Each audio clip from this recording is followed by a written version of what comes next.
Hi, welcome to this episode of Lifestyle Matters. I'm Dr. Sabina Nithyanandan, and today I'm joined by Dr. Fergal Armstrong, who has a special interest in addiction medicine, and he's actually specialized in it.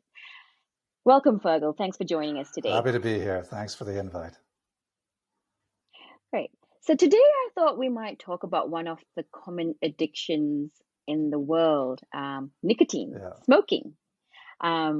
And I guess, let's get started about smoking. Why do we struggle? What is so bad about smoking? I guess let's start with that. Well, I think you've got to understand there are three main issues with smoke that comes out of tobacco smoking.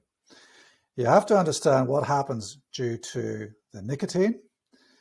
You have to understand what happens to the tar, and you have to understand what happens to the carbon monoxide.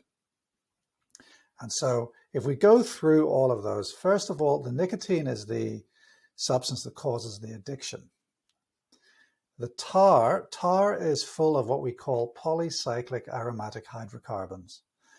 And it's the polycyclic aromatic hydrocarbons, the PAHs, that cause all of the diseases of smoking. So, all the vascular diseases, including heart disease and stroke and peripheral vascular disease.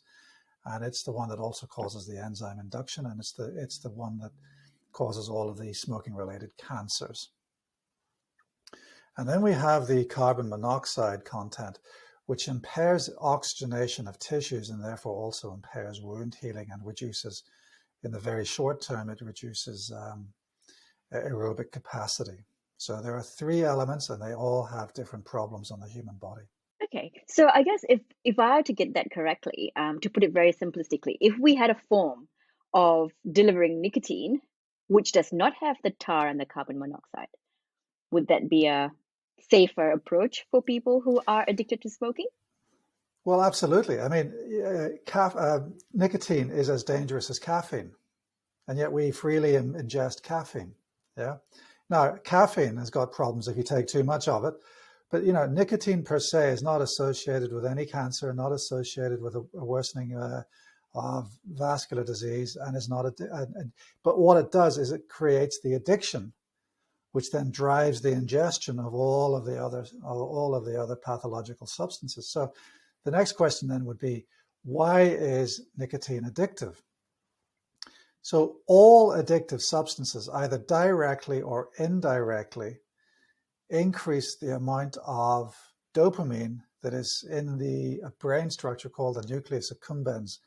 Now, inside our brains, the nucleus accumbens deals with the joy that we get from thrills in life, from pleasure, from sex, from food, from winning. All of that ecstasy is mediated by dopamine in the nucleus accumbens. And nicotine, just like every other substance of addiction, increases the amount of dopamine in that part of the brain. That's why it causes addiction. And we actually know that nicotine is the most addictive substance known to man. So when you look at all of the commonly misused substances, one measure of the addictive potential of a substance is what we call the risk of dependency after first exposure. And we know that that risk for nicotine is 32%. And compare that with heroin, which is only 23%. And compare that with alcohol, which is 15%, and cocaine what about is caffeine? 17%. I actually don't know that number. So my hierarchy is nicotine, heroin, cocaine, alcohol, stimulants, which is 11%, and cannabis, which is 9%. So you can see how nicotine is actually much more addictive than practically every other addictive substance. And, in Australia, we are battling with the opioid epidemic, and we're battling with the ice epidemic. Nicotine is much more addictive than opioids and methamphetamine. And interestingly, nicotine is also more readily available. You can get it very much easier than the other drugs. Yes, it's interesting, absolutely, isn't it? Yeah. Now, going back to your question of, is nicotine in itself harmful? It's not harmful, and that's why actually vaping is much less harmful than smoking, and that's why the use of nicotine replacement therapy is very safe. And even in high-risk situations, you still can use it because the benefits outweigh the risk. But I presume we'll move on to we'll come to that in a bit. In this discussion. Okay, so since we're talking about why it's so addictive, Why do you actually, would you say, is that why people find it so hard to quit nicotine, or are there any other reasons around that? Yeah. So it's absolutely, it's purely because nicotine is the most addictive substance that we have. And it's really important to understand the role of willpower in quitting. People say, oh, if you want to quit smoking, it's easy. You know, my Uncle Joe, he woke up at the age of 65 and decided he wasn't going to smoke another cigarette again, and job done. He just quit. So if he can do it, so can you. We know that roughly 5% per year will quit smoking with willpower alone. That's a terrible figure.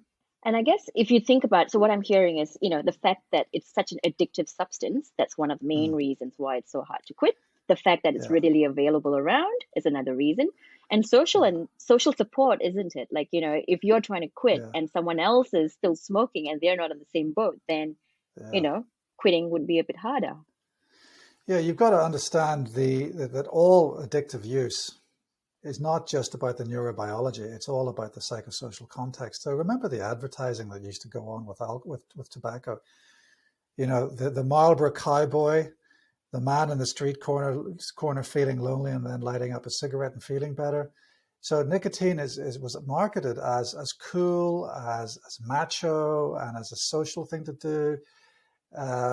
There's this huge undercurrent of advertising that permeates the perpetuation of nicotine dependence. Yeah, was that in the 40s or 50s where it was just a cool in thing to do, and in office spaces they were smoking also, just in an enclosed space. It's just Marlboro Man, I think, was in the 70s or 80s. yeah, but I'm really pleased. I'm really pleased now to see that advertising for nicotine is banned. I'm looking forward to nicotine itself being banned. But then that opens a huge can of worms in terms of the war on drugs. We'll keep does the that for war on another drugs time. work? That's perhaps another Yeah. issue. Yes. Yeah. Okay. So I guess, well, first let's just dive into why is so how does it actually affect our health? So you mentioned Right. about our cardiovascular, our heart disease, Yeah. peripheral vascular disease, Yeah. lungs. Did you want to just go about that a bit? Yep. So there are a couple of key processes that you need to understand. So it all boils down to the polycyclic aromatic hydrocarbons. So first of all, they accelerate the progression of atherogenesis. So what is atherogenesis? So that's the process by which fat deposits are deposited. Sorry, that's why fatty plaques are deposited on blood vessels. And if you have a high pressure vessel and you put a deposit in it and you change some of the strength of the lining of the wall into fat, you reduce the strength of that part of the high pressure vessel wall. And that's what happens in arteries. And so if you accelerate the process of atherogenesis, you increase the risk of plaque rupture and plaque thrombus and then downstream infarction. So that can cause in the heart attacks, in the brain, thrombotic and ischemic strokes, and in the legs, it can accelerate peripheral vascular disease. So that can then lead to heart attacks, strokes, and amputation. If you look at small vessel disease, we know that these substances damage the eye. So you can get retinopathy, it can cause blindness, it can cause macular degeneration. And we also know that it can affect nerves. We know that there are various clinical syndromes that are known to be exacerbated by tobacco smoking. So we know, for instance, that chronic pain is worsened by smoking. We know that mood, depression, and anxiety are worsened by smoking. So that's a really important point to make. A lot of people think that smoking relieves tension and anxiety. Well, it may relieve acute tension in the acute situation, but in the long term, it actually contributes to a worsening mental health picture and a worsening anxiety. So if we move then on to the cancer, so the key thing about nicotine is that it actually promotes and it actually initiates and promotes cancer. So it increases the risk of practically every cancer in the body, in particular lung cancer, in particular bowel cancer, kidney cancer, aerodigestive tract cancer, and the combination of alcohol and nicotine actually increase the rate of aerodigestive tract cancer significantly. So when I was much younger, I worked in a city called Lille in France, and Lille was the capital city of the region in France called the Nord-Pas-de-Calais. And in that region, they had one of the highest incidences of esophageal and throat cancers And they also then, that's because they had the highest concentration of people who drank the most and smoked the most. So the combination of alcohol and nicotine is very dangerous. But yes, the initiation and the promotion of cancer. And then we also have the progression of diseases. So for instance, we know that smoking actually causes progression of kidney disease. So if you really want to reduce your renal function, continuing to smoke will do that. So if you look at someone who smokes, potentially they're having an operation to cut out a lung cancer, but they've got no legs, they've had a heart attack, they've had a stroke, and they're in chronic pain and they're always anxious. It's just a kind of a complete tempest of pathology going straight into someone. Now that we know that there are so many ill effects of, smoking, and, its impacts on our different parts of our body, what advice would you give for someone who's trying to quit? And what therapies are out there? So let's break it down. Let's talk about the therapies first. How do you quit? Well, if I can answer your first question first, which is, how do you approach someone in terms of smoking cessation? I think the key thing is to do the 5 A's assessment. And the first question in the 5 A's assessment is ask. You have to ask people if they smoke. And a lot of clinical colleagues of mine are very nihilistic. They feel that people don't want to be asked about smoking because they don't want to quit. Well, that's not actually what the evidence says. The evidence says that people want to be asked, and then they want to have a discussion about quitting, and they don't mind talking about quitting options. So most people who smoke want to quit. Most people who smoke regret the day they ever lifted up a cigarette, and they want help. And I think even when you ask that question, if someone's actually not interested in talking about it at that point, you've sort of opened things out. You've sort of opened the topic. And I have had this happen to me later on in, further visits. They actually talk about it. They bring it up a bit more. They're a bit freer to talk about it. So the fact that we ask, even if someone's not ready to talk about it, it just sort of breaks the ice a little bit, I find. Yeah. Always ask the question. Don't be afraid to ask the question. Yeah.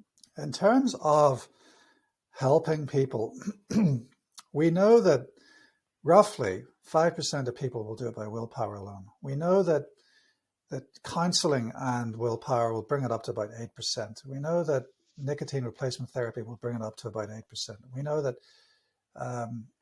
Champix will actually increase that to about 36%. So even with the best will in the world, what we now regard as the champagne intervention for smoking cessation, which is varenicline Champix, it has a success rate of about over 12 months of about 36%. So the majority of people who try and quit with Champix per year the majority of people will get back on the cigarettes, which then speaks to just how addictive it is. But I conceptualize the pharmacotherapy associated with smoking cessation as nicotine replacement therapies, pharmacology, and then vaping.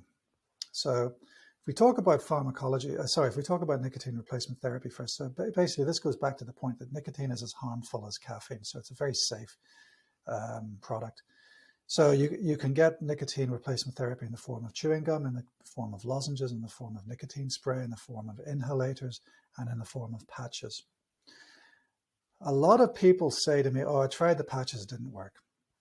One of the reasons why patches don't work is they only give you a baseline value or a baseline level of nicotine. They don't give you enough nicotine to satisfy cravings and urges. So I advocate the use of patches and short-acting gums, lozenges, inhalators, or sprays. The two together are known to work synergistically and improve the success rates of nicotine cessation. To that, I'll also just add, I find the gum was also quite helpful for people who actually stress smoke, who just reach that cigarette when they're stressed. So I find that if they reach for a nicotine gum or chewy, that motion of just chewing and also having the nicotine actually is better for them. That has been my experience. Yeah, absolutely. And I don't ever have any compunction in using 2 patches at a time, even though they say the top dose is a 120 milligram patch a day. Well, if people need 2, they need 2, because at the end of the day, it boils down to the fact nicotine is safe, much, much, much, much safer than smoking. So if it's the difference between someone picking up a cigarette or having 2 patches, for instance, rather than 1, well, so be it. Yep. There are some concerns about the role of nicotine replacement therapy in ischemic heart disease and in pregnancy, but quite frankly, it all boils down to the fact that it's much more harmful to smoke in those situations. So on a risk-benefit analysis, I favor the prescribing of nicotine replacement therapy and the use of nicotine replacement therapy in these high-risk situations.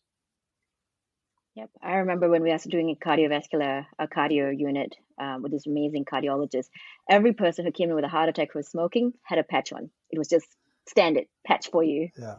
And that's basically, I think, adapted quite well. So what about the other pharmacotherapies that are out there, go apart from nicotine replacement therapies? So the pharmacotherapies, there's three that we can conceptualize. So there's bupropion, varenicline, and nortriptyline.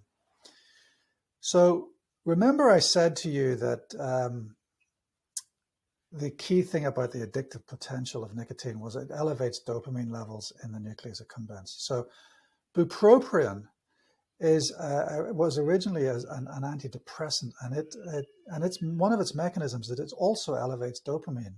So basically, the idea is that you create in the brain elevated dopamine so that you don't actually notice the effect of the additional dopamine rush from cigarettes. And that's basically how bupropion works.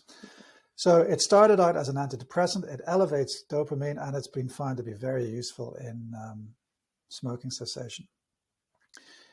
The course is about 9 weeks. It's really important to finish the course because it's the end point of all of the pharmacotherapies is not actually the day that you quit. It's actually converting your brain, I say. Doesn't really, but I say to patients to convert your brain from being a smoker to being a smoker to being a non-smoker.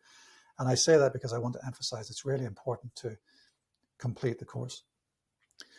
The next one is Champix. Now we know that is a partial agonist of the alpha 4 beta 2 nicotine receptor. And that means then that it blocks the effect of other sources of nicotine, but it also gives you a low-grade tickling of the receptor. And that then minimizes our cravings for other sources of nicotine. And then we have, and then again, that the Champix course is about 12 weeks, and it's really important to complete the course. And then we have nortriptyline. Now, nortriptyline is an old tricyclic antidepressant, but for some reason it is found to be beneficial in smoking cessation by a mechanism which we do not yet understand. It is a mechanism that is independent of its antidepressant effect. Its efficacy as a smoking cessation agent has been proven in populations who are not depressed. It's been proven to help people with depression and smoking, but it's also been proven to help people with just smoking issues who are not depressed. And again, you would use that for 9 to 12 weeks. It is possible for people to experience breakthrough urges during these pharmacotherapies, in which case I would recommend the use of additional short-acting nicotine replacement therapy on top. And it is possible to combine nicotine therapies, NRT with pharmacotherapies. What I don't recommend is the combination of oral pharmacotherapy. So I wouldn't recommend bupropion and Champix together, at least not in this country. I am aware that in Canada it is recommended, but I don't do that in my clinical practice. Yep. Then we move on to vaping. There's a lot of concern around vaping because there have been case reports of people who've had acute respiratory problems and even dying as a result of vaping. The key thing about vaping to remember is that you've got the risk of the heavy metal toxicity from the heating elements, but basically the harmful effects of nicotine and the products associated with nicotine are much, much reduced with vaping. Effectively, you've got a 1 in 200th the harmful cancer-causing properties in vaping compared to normal cigarette smoke. And overall, they say that the dangers of vaping are about 5% of the dangers of smoking. You do need in Australia to get a prescription to actually use nicotine fluid in a vaping device now that the laws recently changed. But as a harm reduction intervention for adults who are already smoking, it is a therapeutic option that has been shown to be better than nicotine replacement therapy. It is, however, potentially a gateway drug for children to actually start experimenting with vaping and then moving on to cigarettes. So I don't recommend it for children, but for adults who've already tried nicotine replacement therapy and oral pharmacotherapy, it is a validated harm reduction intervention. Yeah. And I guess with all of these therapies, I guess the one important thing that needs to sort of blanket all of them would be, I would say, behavioral psychotherapy, Absolutely. CBT, any sort of psychological therapy to support this quitting, Yeah. isn't it?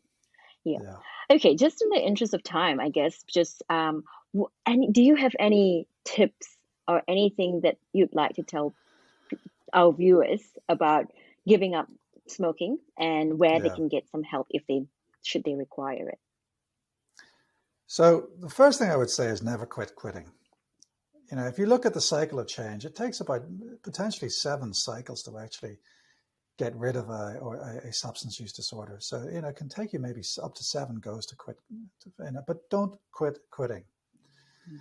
Secondly, don't be afraid to take medication. There are a lot of concern around, the use of medication for smoking cessation. And there's 2 issues I'd like to address. One is the issue of, I took Champix and it sent me mad. I've heard that from patients. And then I need to speak about caffeine. So if I talk about, going mad, Champix has been accused of causing acute decompensation of mental health and especially exacerbating schizophrenia. It has been proven in a court of law to be innocent of all charges. Champix does not cause or worsen schizophrenia. Champix does not worsen depression. It is the underlying act of smoking cessation that does it, not the Champix. So yes, it is entirely appropriate to prescribe Champix to people with mental health problems, but you do need to monitor patients for acute psychological distress and decompensation, and you may need to manage that appropriately. And for some people, it might mean you abandon the attempted smoking cessation. But Champix in and of itself has not been proven to be a culprit in this. It is the underlying stress of coming off what is, after all, a very addictive substance. The second issue I want to talk about is the role of caffeine. So we know that one of the key constituents of tobacco smoke are PAHs. And we know that PAHs affect the liver on our what we call enzyme inducers. So smoking induces the enzyme CYP450, the 1A2 subtype. That is the enzyme that metabolizes caffeine. So for people who smoke, they, for every cup of coffee, actually ingest much less caffeine than someone who doesn't smoke. So to actually maintain their caffeine levels, they actually need to drink lots more coffee. So it's not uncommon to find smokers drinking 10 to 20 cups of coffee a day because they have to maintain the levels of caffeine in their system because they smoke. Now, if you're used to drinking 20 cups of coffee a day and maybe having 20 cigarettes a day, you suddenly stop smoking and you continue to drink the 20 cups of coffee a day, you've lost that enzyme induction. So your liver is no longer quite so capable of chewing through all the caffeine that you are ingesting. And so you then create a situation where you're getting into caffeine toxicity. And caffeine toxicity can cause agitation, stimulation. So you then, as you're going through smoking cessation, you get much more stimulated and you can't cope. And so therefore you think you cannot cope with quitting smoking. And that's why the patches don't work. That's why the treatment that you're on doesn't work, because it makes you feel more agitated. Well, actually, the reason why your attempt at quitting smoking didn't work was because you didn't actually reduce your caffeine intake. And you were experiencing not only the stress of smoking cessation, but you were experiencing acute caffeine intoxication. So what we think we're having smoking withdrawals is actually more got to do with the caffeine withdrawals. Exactly. Basically. So if you are smoking and you drink coffee, no matter if it's just 1 cup a day, you have to significantly reduce, at least cut down by half your caffeine intake during the time you're coming off the fags. Yeah. And so that you don't even have trouble sleeping after that also. Exactly. Gosh, I can't even imagine 20 cups of coffee, how that would make me feel when I'm not chewing through all this caffeine. Okay. Yeah. Any other pearls of wisdom, Fergal? That's all for today then, That's Savita. all for today then? Great. Well, I mean, that was a really good overview about smoking, why it's so addictive and what its effects on our health and how we can actually get some help around it. I suppose, speak to your GPs if you're, wanting to start quitting. I think that's a good starting point. There's also Quitline, also that's available that can offer you support, maybe through text messages, phone calls. There are lots of resources out there, but I guess first point would be your GP. Absolutely. Anyway, that's all we have time for today then. Virgo, thanks for joining us. That is all for today's episode. We'll see you next time.